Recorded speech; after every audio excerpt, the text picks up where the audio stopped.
Blinken's trip to Kyiv.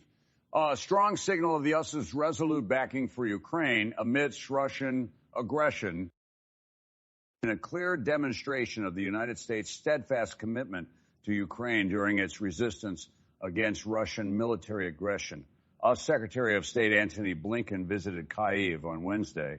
This trip marks Blinken's third journey to the heart of Ukraine since the onset of Russia's full-scale invasion, reinforcing the Biden administration's dedication to the Eastern European nation. During his talks with Ukrainian President Volodymyr Zelensky, Blinken echoed the unwavering resolve of the U.S. to be at Ukraine's side during these challenging times, highlighting the significant strides Ukraine has taken in its counteroffensive. He commended the nation's courage, labeling its recent advancements as heartening. For Zelensky, such visits from high-ranking U.S. officials aren't mere formalities. They embody a deep sense of support and solidarity. In his words, the presence of us leaders on Ukrainian soil, especially amidst the current adversities, sends a great message of support.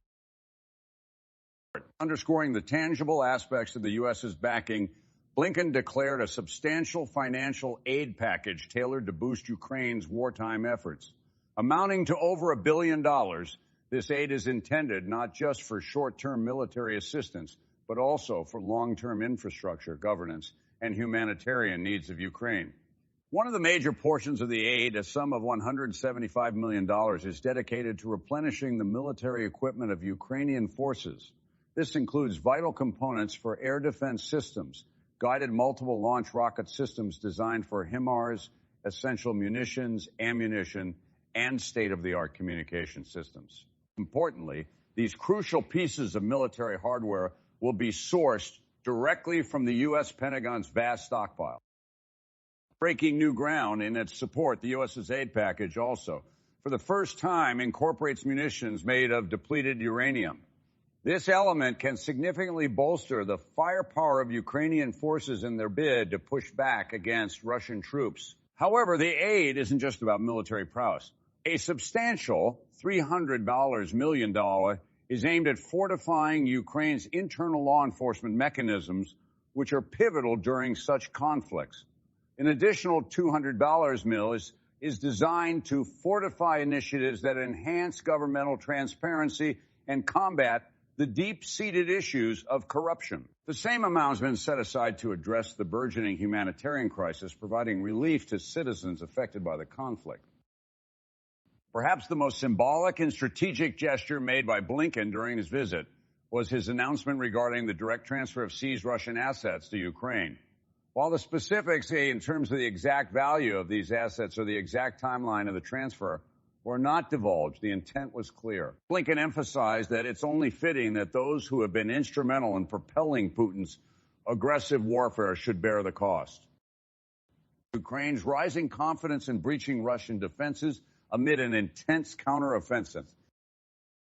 Amidst a backdrop of intense conflict and efforts to reclaim territories, Ukrainian officials are growing increasingly optimistic about their chances of breaching Russia's second line of defensive fortifications on the southern front. This belief is based on the assertion that these defenses might not be as formidable as the initial ones, even as Ukrainian forces navigate the intricate maze of dense minefields in their counteroffensive efforts. Recent geolocated videos indicate that there has been some progress made by Ukrainian units, especially around the vicinity of the village of Roboty.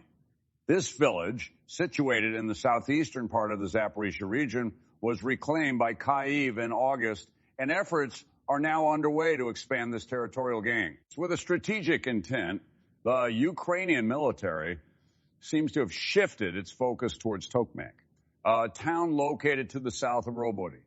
This town holds strategic importance for the Russian forces, serving as a logistical hub resupply. Moreover, it houses vital fuel and ammunition depots, making it a prime target for the Ukrainian forces. The recent announcement that the Ukrainian forces had managed to breach the first line of Russian defenses in Zaporizhzhia further emphasizes the momentum building in Ukraine's favor. However, optimism is cautiously measured. The areas surrounding the newly reclaimed territories are heavily fortified by intricate Russian defenses. From sprawling minefields and formidable anti-tank barriers to deeply entrenched trenches, Ukrainian forces face immense challenges as they push forward. Despite the intricate defenses, there's hope among the Ukrainian ranks. Oleksandr Shadalpon, the spokesperson for the Ukrainian forces in the southern region, shed light on the situation by stating that while the second line of Russian defenses is indeed powerful, it may not be as robust as the first. He pointed out the less dense distribution of minefields and emphasized that the network of trenches and dugouts isn't as fortified. However, he also warned against underestimating these defenses. In recent developments, the Ukrainian military shared that they successfully thwarted a counterattack by the Russian forces near Robotyne. The General Staff highlighted their achievements in reinforcing their positions, launching artillery fire on identified enemy locations, and effectively executing counter-battery operations. Russia's new proposal, military registration for prisoners. In a move that has garnered attention, the Russian Defense Ministry has suggested an amendment to its regulations that would allow military registration for those who are incarcerated. This proposal was reported on Wednesday by the state news agency TASS. As it stands, the prevailing law states that those who are serving prison sentences are exempt from military registration.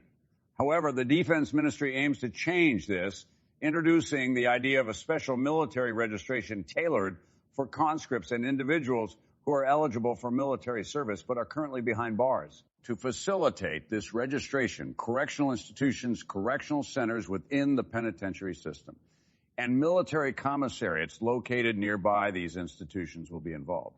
According to the proposed draft, the process of registering and removing individuals from this special military registration wouldn't require their physical presence at the military commissariats.